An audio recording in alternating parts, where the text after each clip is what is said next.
Sa tingin nyo, hindi ko alam. Hinahanap nyo si Miss Lizzie. Alam mo na pala, nagtatanong ka pa. Eh, ayusin yung sarili nyo, sir. Hindi nyo siya dapat iniisip. Oh, nandito ka rin? Kamusta na nga pala ang business ng mom and pop shop?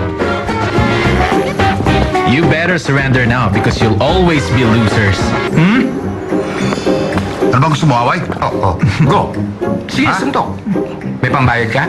Tara na, hayaan mo na sila. We will now begin the briefing session on the requirements for the Dam Art Museum. Hello?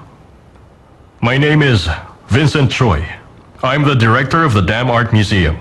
You know, this is an information session on Dam Art Museum's impending expansion. I would like to say that this is no ordinary expansion project. We are really working on an entirely different approach by creating a brand new world. Our dream is to make new concepts, a space for Dam Art Museum.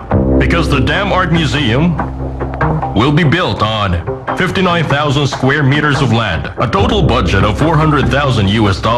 It won't be a space where all collections are just viewed passively. The Academy will house artists and residents in its 500 studios, offering a space which they can fully dedicate. We like the traditional spirit with the most modern technology to establish a museum that's founded on the Korean. We are inviting architecture firms. Submit your creative and passionate ideas. We will be expecting. Please submit your applications for participation by the 14th, 1 week from today. The winner of this competition will acquire the honor of designing the Dam Art Gallery. And they will join the ranks of internationally renowned architects. Lizzie Kim, kailangan natin mag-usap. Wala akong sasabihin. Ako meron. Saan ka ba natulog kagabi? Kung saan ako natulog, wala kang May pakialam ako, Lizzie. Don't talk to me that way. Wait! Lizzie! Lizzie! Kaya dapat...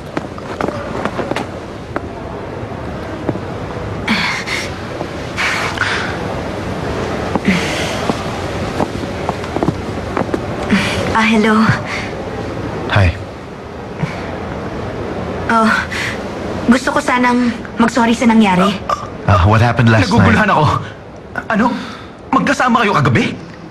Answer me. Were you with him last night? Dahil sa nangyari, naging mas komportable ka sa akin. Kalimutan mo na yon. If you must know, I'm not that kind of girl anyway. Actually, dahil sa pinakita mo sa akin, I feel like I know you better now. Ang sama ng ugali mo! Anong ginawa mo sa kanya? Bakit kayo magkasama kagabi? Tama na yan!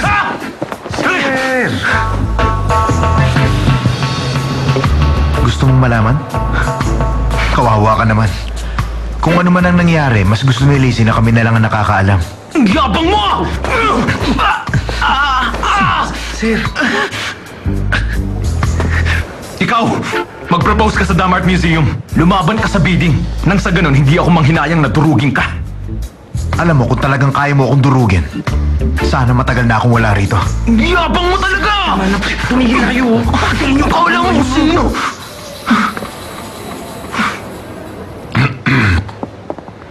What the hell is happening here? Do you have any idea where you are? Hindi ba sinabi ko naman sa'yo? Kung meron ka, dapat maging mapagbigay ka. Dapat mong kaawaan ang mga taong mas mahina sa'yo sa laban. Kailan ka ba matututo, Charlie? And one more thing. You don't ever pick a fight with someone who's always been a loser all his life.